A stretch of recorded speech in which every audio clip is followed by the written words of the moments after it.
राजस्थान में election campaign का final show खत्म हो चुका है। अब 25 नवंबर को इम्तिहान होगा और 3 दिसंबर को रिजल्ट आएगा। लेकिन प्रचार के अंतिम दिन राजस्थान की सियासत के जादूगर ने अपनी अंतिम चाल चल दी है। ऐसी चाल जो अगर सही पड़ जाए तो बाजी हाथ आ सकती है। लेकिन लास्ट मिनट में गहलोत के कार्ड पर मोदी ने भी ट्रम्प कार्ड फेंक दिया है। राजस्थान से मोदी निकले तो मथुरा के लिए, लेकिन जाते जाते पूरा गेम बदल गए। राजस्थान के पूरे चुनावी कैंपेन में कौन सा मुद्दा सबसे ज्यादा चला? प्रचार के आखिरी दिन मोदी ने कैसे 2024 के कैंपेन का बेस तैयार कर लिया? लगातार 2 दिन मोदी ने मेवाड़ बागड़ में क्यों रैलियां की? राजस्थान में वोटिंग से ठीक 2 दिन पहले ही क्यों मथुरा में मीराबाई से जुड़ा बड़ा प्रोग्राम रखा गया? इस रिपोर्ट में आपको मिलेगा हर सवाल का जवाब।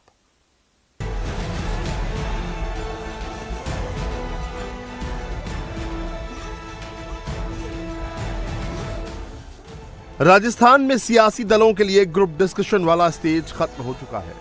25 नवंबर को इम्तिहान है और 3 दिसंबर को रिजल्ट। राजस्थान के 5.26 करोड़ वोटर्स ने कान लगाकर बड़े ध्यान से सुना है। मोदी ने क्या कहा, योगी ने क्या कहा, अमित शाह और अशोक गहलोत ने क्या कहा, राहुल ने क्या कहा, प्रियंका क्या बोली। अब सवाल बस इतना भर है कि 24 नवंबर को वोटर क्या तय करेगा और 25 नवंबर को क्या फैसला सुनाएगा।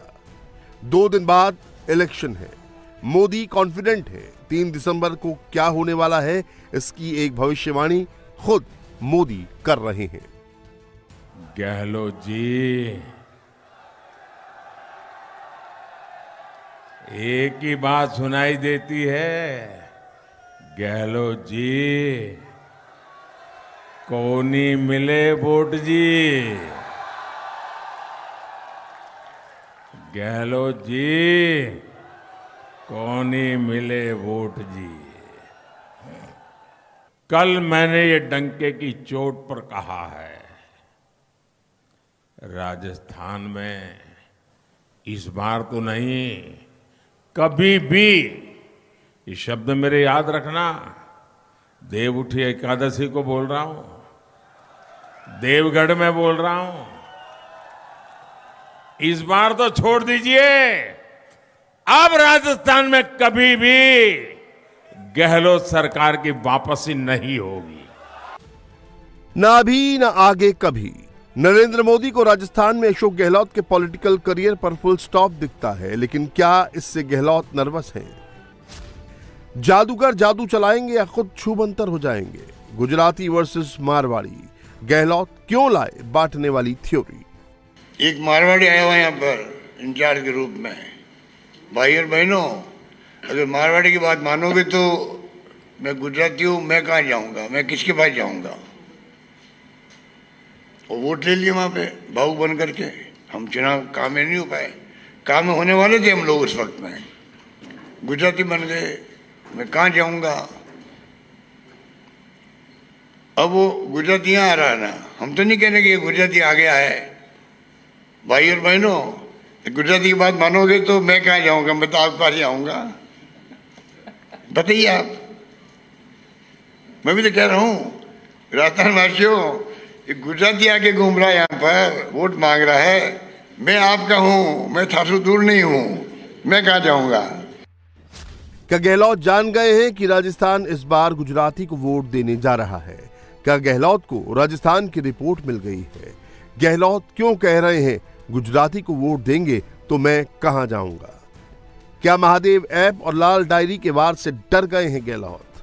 प्रचार के अंतिम दिन क्या गहलोत का डर सामने आ गया है? गहलोत साहब अब कह रहे हैं कि गुजराती आकर यहाँ के राजस्थान में मारवाड़ी को हराना चाहते हैं। चले साहब, ऐसी चीजों का कोई जवाब नहीं। हम एक भी प्रत्याशी गुजराती नहीं है। सभी की सभी सीटों पर राजस्थान के ही धरती के पुत्र और बेटियां चुनाव लड़ रही। बड़ी बड़ी रैलियां और विशाल रोड शो करने के बाद नरेंद्र मोदी को राजस्थान का जो रुझान दिखा है, उससे उनको लगता है कि राजस्थान इस बार कांग्रेस के पंजे से निकल जाएगा। राजस्थान में लाल डायरी, तुष्टीकरण, सनातन, कन्हैयालाल मर्डर, दंगे, महिलाओं के खिलाफ अपराध, पेपर लीक और माफिया राज जैसे आरोपों की घातक गेंदबाजी के बाद अब मोदी ने 2024 का माहौल भी बना दिया है। आजादी के बाद सेना के लिए खरीदारी में घोटाला, सबमरीन घोटाला, हेलीकॉप्टर घोटाला, तेजस फाइटर प्लेन नहीं चाहती थी कांग्रेस, तेजस के बहाने घोटाले की फिराक में थी कांग्रेस, बाहर से विमान लाना चाहती थी कांग्रेस। ये वो लाइन है जो 2023 के फाइनल शो के दिन मोदी ने 2024 के लिए ले ली है। हमारे देश के वीर जवानों के लिए, हमारी फौज के लिए जो खरीदी करनी थी ना, इन्होंने उसमें से भी कट की कर ली थी, इसमें से भी कट की कर ली थी। बोफोर्स घोटाले को भी ये देश कभी नहीं भूल सकता। कांग्रेस ने सबमरीन में घोटाला किया, कांग्रेस ने हेलीकॉप्टर में घोटाला किया। जल हो, नभ हो, थल हो, जहां जाओ कांग्रेस का पंजा एक ही काम करता है, लूटो। और मैं आज आपको बता दूं, अगर ये कांग्रेस सरकार 13 में न गई होती, वो तेजस फाइटर प्लेन भी कागजों पर ही रह जाते, देश के जवानों को नहीं मिलते। कांग्रेस कभी नहीं चाहती थी कि तेजस अपनी उड़ान भरे। इस बहाने भी कांग्रेस ने देश में बड़ा घोटाला करने की फिराक में बैठी थी कि अगर हमारा विमान नहीं बनेगा तो बाहर से लाएंगे, कटकी काटेंगे, बस। राजस्थान के चुनावी रण में बीजेपी ने अपनी पूरी पलटन उतार दी है। योगी, शाह के अलावा कई मुख्यमंत्री और दर्जनों केंद्रीय मंत्री राजस्थान में बूथ बूथ तक घूम रहे हैं, लेकिन बीजेपी के सुपरस्टार कैंपेनर तो बस मोदी ही हैं। प्रचार के आखिरी दिन मोदी ने राहुल के पायलट प्रोजेक्ट पर भी पानी फेरने में कोई कसर नहीं छोड़ी। ऐसा तीर लगा जी, ऐसी गोली निशाने पर लग गई, आधे घंटे में तो पूरी कांग्रेस हिल गई। आके कांग्रेस में कांग्रेस पूरी ताकत से झूठ बोल रही है कि कांग्रेस के शाही परिवार ने राजेश पायलट का कभी अपमान नहीं किया। गुजरों का जितना अपमान कांग्रेस ने किया है, ये राजस्थान की पहली पीढ़ी ने भी देखा है और आज की पीढ़ी भी देख रही है। एक गुर्जर समाज का बेटा राजनीति में जगह बनाने के लिए संघर्ष करता है, पार्टी के लिए ही जान लगाता है, और सत्ता मिलने के बाद शाही परिवार की उस शय पर उसे दूध में से मक्खी की तरह निकाल करके फेंक दिया जाता है। कहीं पर कांग्रेस पार्टी के अध्यक्ष की फोटो नहीं दिखाई दी मुझे। गहलोत जी दिख रहे हैं, शाही परिवार के लोग दिख रहे हैं, हमारे खड़गे जी नहीं दिख रहे। क्यों भाई? क्या दलित मां के बेटे के साथ कांग्रेस पार्टी ये व्यवहार करती है? राहुल गांधी की कोशिश गहलोत और पायलट के साथ फोटो सेशन के जरिए झगड़ा खत्म करवाने की है। मन मिले या ना मिले, कम से कम ये मैसेज ही चला जाए कि गहलोत पायलट एक हैं। लेकिन मोदी न सिर्फ पायलट की बात कर रहे हैं, बल्कि मल्लिकार्जुन खड़गे की भी बात कर कांग्रेस की टेंशन बढ़ा रहे हैं। बात वो कांग्रेस के नेताओं की कर रहे हैं, लेकिन वोट बैंक तैयार हो रहा है गुर्जर और दलितों का, वो भी बीजेपी के लिए। पीएम मोदी ने राजस्थान के देवगढ़ की सभा के बाद मथुरा जाने का जिक्र किया, लेकिन मोदी यूं ही कोई बात नहीं करते। मथुरा में, ब्रज की भूमि में मीराबाई का एक स्टैंप, एक सिक्का, उसके लोकार्पण का बड़ा कार्यक्रम है। मीराबाई को 525 वर्ष हो रहे हैं। मीराबाई का सिक्का राजस्थान में चलेगा। मोदी ने मीराबाई का नाम लिया, राजपूत वोट साथ दिया। पीएम मोदी का मथुरा दौरा राजस्थान चुनाव के लिहाज से भी काफी अहम है। मथुरा से सटे राजस्थान के भरतपुर डी और आसपास के इलाकों पर मथुरा का गहरा प्रभाव है। श्री कृष्ण की भक्त मीराबाई राजस्थान की राजपूत थी। राजस्थान में करीब 7% राजपूत वोटर्स में मीराबाई के लिए श्रद्धा है। इसके अलावा मथुरा से सटे राजस्थान के इलाके में 5% यादव भी प्रभावित होता है। मीरा भक्ति की राजस्थान में सियासी शक्ति भी है। राजस्थान की 7% राजपूत आबादी का 50 से 60 सीटों पर दबदबा है। करीब 25 सीटों पर राजपूत प्रत्याशियों की जीत होती है। राजस्थान के किन किन जिलों में ब्रज का असर है, वो है डीग, भरतपुर, धौलपुर और करौली। श्री कृष्ण और मीरा का यूपी टू राजस्थान ऐसा प्रभाव है कि यूपी के बरसाने में स्थित बिहारी जी का मंदिर राजस्थान के प्रशासनिक नियंत्रण में है। समझना आसान है कि राजस्थान प्रचार के आखिरी दिन मथुरा में मोदी अगर मीराबाई का सिक्का जारी करते हैं तो उसका असर कितना बड़ा हो सकता है।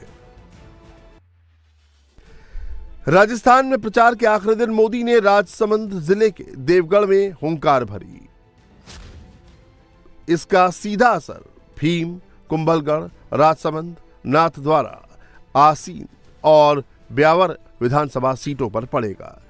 लेकिन फाइनल शो के लिए मेवाड़ के रण में सिर्फ मोदी ही नहीं बल्कि अमित शाह भी उतरे।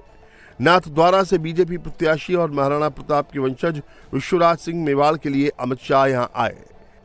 वही राजसमंद के देवगढ़ में मोदी ने भी महाराणा प्रताप को याद किया। राजस्थान की इस धरती का कण कण वीर वीरांगनाओं के शौर्य की गाथाओं से भरा पड़ा है जी।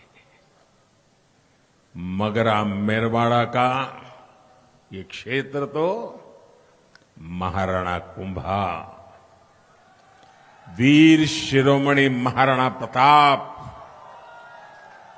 और हल्दी घाटी के गौरव की भूमि है। हम तो पन्ना धाय की वीरता और सूझबूझ की गाथाएं सुनकर बड़े हुए हैं। राजस्थान का मेवाड़ क्षेत्र महाराणा प्रताप और राणा सांगा की वजह से जाना जाता है। यहां सियासत करनी है तो इन सूरमाओं का नाम लेना होगा। ये इलाका प्रदेश को 4 मुख्यमंत्री दे चुका है, लेकिन चुनाव प्रचार के अंतिम दिन मोदी का मेवाड़ वागड़ पर ही क्यों फोकस है? बुधवार को मोदी सागवाड़ा आए और गुरुवार को देवगढ़। ये दोनों इलाके मेवाड़ वागड़ का हिस्सा है। मेवाड़ और बागड़ में 28 विधानसभा सीट है, जिसमें उदयपुर की 8, राजसमंद की 4, चित्तौड़गढ़ की 5, डूंगरपुर की 4, बांसवाड़ा की 5 और प्रतापगढ़ जिले की 2 विधानसभा सीटें हैं। ये सीटें सरकार बनाने और बिगाड़ने की ताकत रखती हैं। यहाँ की 17 सीटें आरक्षित हैं, जिनमें आदिवासी का सीधा प्रभुत्व है। वहीं 11 सीटों पर करीब 20 से 40% आदिवासी वोटर हैं। उदयपुर संभाग के शहरी विधानसभा सीटों को छोड़ दिया जाए तो बाकी सभी पर बड़ी संख्या में जनजातीय समुदाय के लोगों का वोट बैंक है। प्रतिशत पर बात की तो डूंगरपुर, बांसवाड़ा, प्रतापगढ़ और उदयपुर यहां 60% से लेकर 76% तक जनसंख्या जनजातीय समुदाय की है। और यही वजह है कि बीजेपी के मैनिफेस्टो में राजस्थान की जनजाति आबादी के लिए बहुत कुछ है। और क्या हलाल सर्टिफिकेट नाम पर हिंदुओं से जजिया टैक्स वसूला जा रहा है? जो काम औरंगजेब ने कई 100 साल पहले किया, क्या वो काम हलाल के बहाने अब भी जारी है? क्या हलाल सर्टिफिकेशन की वजह बाजारों का इस्लामीकरण किया जा रहा है? 85% आबादी के कारोबार पर 15% लोग कब्जा जमा रहे हैं। यूपी में तो योगी सरकार ने हलाल पर बैन लगा दिया है। लेकिन क्या बिहार की नीतीश सरकार हलाल को प्रतिबंध लगाएगी? और आखिर क्यों हलाल पर बैन को लेकर विपक्ष योगी सरकार के एक्शन पर सवाल उठा रहा है? क्या है इसका सियासी कनेक्शन? देखिए ये खास रिपोर्ट। हलाल के नाम पर जजिया टैक्स वसूला जा रहा है। हलाल के जरिए बाजारों का इस्लामीकरण हो रहा है।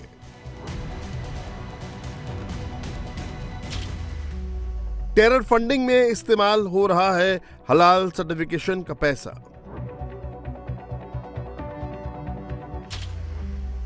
यूपी के बाद बिहार में भी बैन होंगे हलाल प्रोडक्ट्स।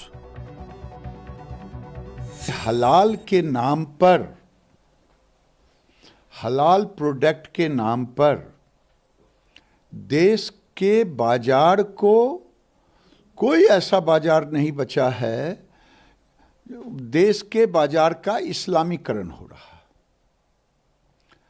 और ये जजिया टैक्स वसूला जा रहा है। अनुमान है कि 2 ट्रिलियन से ऊपर का पैसा वसूला जा रहा है। लेकिन अब हलाल चीनी पर आ जाए, हलाल टीवी पर आ जाए, हलाल तेल पर आ जाए, तो ये बाजार का इस्लामीकरण है। और मैं धन्यवाद दूंगा योगी सरकार को जिसने इस पर जांच शुरू कर दी। और ये कांग्रेस के जमाने से अब जब पता चलता है फलता फूलता रहा, लोगों का ध्यान नहीं गया। और ये करोड़ों का जजिया टैक्स, क्या ये आतंकवादियों तक पैसा जाता?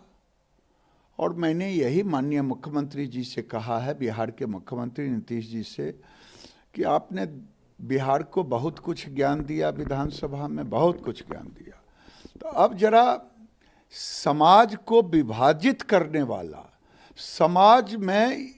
समाज का इस्लामीकरण करने वाला, ये शरिया कानून को स्थापित करने वाला, ये बाजार का इस्लामीकरण करने वाला, आप इस पर कंट्रोल करें, रोक लगाएं, जिससे कि बिहार का अमन चैन शांति में रहे।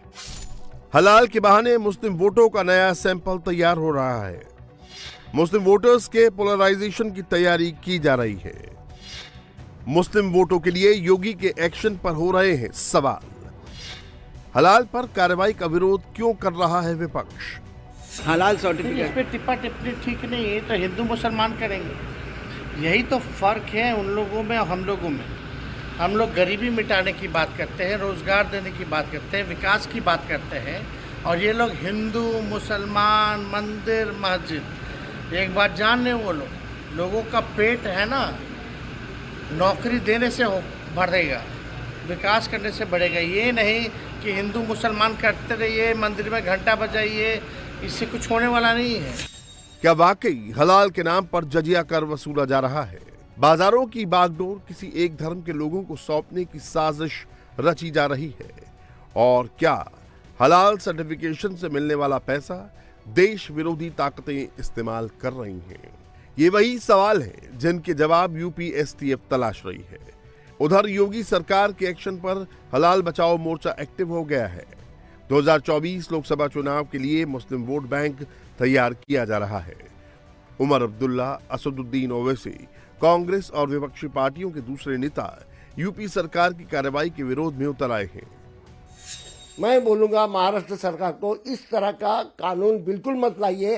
वो यहाँ यूपी में जो चीफ मिनिस्टर है वो बिल्कुल गलत बातें करते रहते हैं। वो अलग ही आदमी है, वो उसकी राजनीति से सवाल क्या है। वो यहाँ हिंदू राष्ट्र निर्माण करने के लिए है। कौन सा हिंदू राष्ट्र निर्माण करने वाले हैं आप? ब्राह्मणों का, ऊपर की जाति का, कौन सा, कि दलितों का? कौन सा हिंदू राष्ट्र करने जा रहे हैं? ऐसा ये अच्छा चला हुआ राष्ट्र जो है उसको खत्म करने की ये सारी बातें हैं। यूपी में योगी सरकार ने हलाल प्रोडक्ट पर बैन की जो शुरुआत की है, अब वो दूसरे प्रदेशों में भी बढ़ने लगी है। गिरिराज सिंह नीतीश कुमार को चिट्ठी लिख चुके हैं तो उत्तराखंड के सीएम पुष्कर धामी ने 3 दिनों के भीतर खाद्य विभाग से जानकारी मांगी है कि प्रदेश के कितने प्रोडक्ट हलाल सर्टिफिकेशन के तहत बिक रहे हैं। वहीं महाराष्ट्र में बीजेपी के अलावा राज ठाकरे की पार्टी एमएनएस ने भी हलाल बैन की मांग की है। देखिए, हलाल प्रोडक्ट के बारे में जो हमारे यशवंत किल्लेदार है उन्होंने जो आंदोलन किया था, हर चीज़ पे एक हलाल का ब्रांड होना ज़रूरी नहीं है और वो ब्रांड क्रिएट करने की जानबूझकर कोशिश की जा रही थी। उसका हमने विरोध किया था और आज भी उसका विरोध करते हैं। किसी एक की मोनोपोली क्यों होनी चाहिए? हलाल प्रोडक्ट्स जो है उसकी जो जैसे आपकी कोई एजेंसी ISI मार्क होता है, इस तरीके की मोनोपोली क्रिएट करने की कोशिश करे, जिसका हमें सख्त विरोध है। यूपी में योगी सरकार ने हलाल पर बैन क्यों लगाया, ये भी समझिए। दरअसल पहले हलाल सर्टिफिकेशन केवल खाद्य उत्पादों के लिए दिए जाते थे। धीरे धीरे ये मेडिकल इक्विपमेंट, दवाइयां, कॉस्मेटिक, चावल दाल तक में दिया जाने लगा। हजरतगंज थाने में दर्ज FIR में आरोप है कि हलाल सर्टिफिकेशन देकर और लेबल लगाकर एक धर्म विशेष के ग्राहकों में उनकी बिक्री बढ़ाने के लिए धोखा दिया जा रहा है। इसके अलावा हलाल सर्टिफिकेट देने में जाली दस्तावेजों का भी इस्तेमाल हो रहा है। ये वो सवाल है जिनके जवाब जानना जरूरी है, लेकिन विपक्ष इसे राजनीतिक चश्मे से देख रहा है। इससे फिर कोई फसाद खड़ा करने वाली बात होती है। पोलराइजेशन है या कम्युनल हेट्रेड पैदा करना है। ये जैसे इससे पहले लव जिहाद था या इससे पहले ट्रिपल ये था, कुछ ना कुछ मुद्दा उठा के अभी 2024 के लिए शायद ये ग्राउंड तैयार किया जाता है कि कहीं कोई फसादात कर लिया जाए ताकि हम चुनाव जीत जाएं। मगर मैं समझता हूँ अब देश की जनता जो है समझ चुकी है और वो इस किस्म के जो इनके बनावटी रास्ते बनाते हैं ये उसमें नहीं फंसेंगे। भारत में सेंट्रल फूड अथॉरिटी है जो सामानों को सर्टिफिकेट देती है। उसने अगर हलाल का सर्टिफिकेट नहीं दिया तो ये आखिर कौन दे रहा है? दरअसल यूपी पुलिस की एफआईआर में जिन 4 बड़ी कंपनियों के नाम हैं वो दिल्ली, मुंबई और चेन्नई से ऑपरेट की जाती हैं।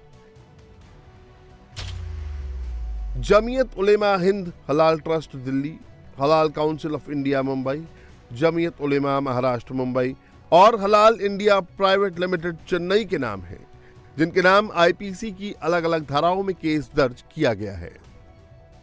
अब सवाल यह है कि इन लोगों को किसने ठेका दे दिया कि वो बिना सरकार से परमिट लिए किसी भी प्रोडक्ट पर हलाल का ठप्पा ठोके और मनमर्जी कमीशन वसूले। सबसे मजेदार बात यह है कि किसी फूड प्रोडक्ट की क्वालिटी चेक के लिए एक साइंटिफिक लैब की जरूरत होती है। लैब में काम करने वाले टेक्नीशियन और एक्सपर्ट होते हैं।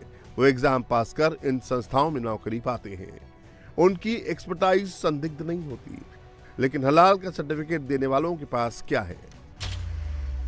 न कोई लैब है, न कोई एक्सपर्ट है, बस इनके पास हलाल का ठप्पा है। ये सर्टिफिकेट बांटने वाले स्वयंभू ठेकेदार हैं। एक कंपनी से एक प्रोडक्ट के ठप्पे का करीब 2 लाख वसूलते हैं। यूपी से हलाल सर्टिफिकेशन का विरोध शुरू हुआ है और जल्दी ये दूसरे प्रदेशों में भी हो सकता है। लेकिन समझना जरूरी है कि आखिर हलाल सर्टिफिकेट से दिक्कत क्या है। KFC, डोमिनोज, मैकडॉनल्ड्स जैसी कंपनियां जिनमें नॉनवेज का प्रयोग होता है, वे भी अपने प्रोडक्ट्स में हलाल सर्टिफाइड लिख रही हैं। लेकिन इससे ये तय होता है कि जानवरों को मारने में इस्लामिक तरीका इस्तेमाल हुआ, यानी सिर्फ 15% लोगों के मौलिक अधिकार का ख्याल रखा गया है। बाकी 85% लोगों की भावनाओं का ध्यान नहीं दिया गया। ये right to live, right to business, right to equality जैसे आर्टिकल 14 से 19 तक जो मौलिक अधिकार हैं उनके खिलाफ है। अब ये समझिए कि भारत में हलाल का कारोबार कितना बड़ा है। भारत में हलाल प्रोडक्ट की इकोनॉमी 100 अरब डॉलर यानी 8.3 लाख करोड़ की है। इसमें हर साल तेजी से ग्रोथ होता जा रहा है। वहीं पूरी दुनिया में हलाल का मार्केट करीब 2000 अरब डॉलर का है। भारत में पहली बार 1974 में हलाल सर्टिफिकेशन की शुरुआत हुई। पहले यह सिर्फ स्लॉटर मांस उत्पादों पर लागू था, लेकिन 1993 के बाद धीरे धीरे फूड प्रोडक्ट, दवाओं और कॉस्मेटिक में भी सर्टिफिकेट देने के साथ नया बिजनेस मॉडल शुरू किया गया, जिसका फायदा सिर्फ एक खास वर्ग को हो रहा था। लेकिन तब वोट बैंक की राजनीति की वजह से सरकारें चुप रहीं और ये कारोबार बढ़ता गया। फिलहाल भारत में हलाल सर्टिफिकेशन का कारोबार 30,000 करोड़ रुपए के करीब है। हलाल सर्टिफिकेट लेने की कतार में 5 स्टार होटलों से लेकर रेस्टोरेंट तक शामिल हैं। देश में 400 FMCG कंपनियों ने सर्टिफिकेट ले लिया है। यूपी में हलाल सर्टिफिकेट लेने वाले होटलों व रेस्टोरेंट की संख्या लगभग 1400 है। हलाल सर्टिफिकेट के एवज में कंपनियों को बड़ी रकम देनी पड़ती है। पहली बार की फीस 26,000 से 60,000 रुपए तक है। हर उत्पाद के लिए 1,500 रुपए तक अलग से देने पड़ते हैं। वहीं सालाना रिन्यूअल फीस 40,000 रुपए तक है। इसके अलावा कंसाइनमेंट सर्टिफिकेशन और ऑडिट फीस अलग से है। हलाल का सर्टिफिकेट देने वाली कंपनियों के ऊपर सबसे बड़ा आरोप टेरर फंडिंग का है। माना जा रहा है कि इससे मिलने वाले फंड से इस तरह का नेटवर्क बनाया गया है जिसका फायदा सीधा देश विरोधी संगठनों को मिल रहा है। हलाल सर्टिफिकेट देने वाली जमीयत उलेमा हिंद ने मार्च 2022 तक देश में आतंकवादी मामलों में आरोपी 700 से ज्यादा लोगों को कानूनी सहायता प्रदान की है और 192 आरोपियों को बरी करवाने में भी भूमिका निभाई है। जमीयत ने जिन आरोपियों को कानूनी सहायता प्रदान की है उनमें जर्मन बेकरी बम विस्फोट मामला, कोच्चि, मुंबई और राजस्थान में ISIS की साजिश के केस, 26/11 मुंबई हमला केस, जावेरी बाजार सीरियल ब्लास्ट और दिल्ली में जामा मस्जिद विस्फोट मामला शामिल है। टेरर अगर हो रहा है तो आप क्या कर रहे हो? अगर टेरर जो है फंडिंग में अगर हो रहा है तो आपके हाथ में हुकूमत है, उससे ज़्यादा तो गुनहगार आप हो, मुजरिम आप हो। आपके ऊपर केस चलना चाहिए कि टेरर में हो रहा तो आप तो कहाँ सो रहे थे, आपकी इंटेलिजेंस कहाँ थी, आईबी कहाँ थी आपकी, हैं? अब तो कार्रवाई कर रहे हैं लेकिन अब इतने दिन बाद क्यों? सवाल ये है कि आज एक दिन में तो टेरर फंडिंग तो नहीं हो रहा ना, कई सालों से हो रहा होगा।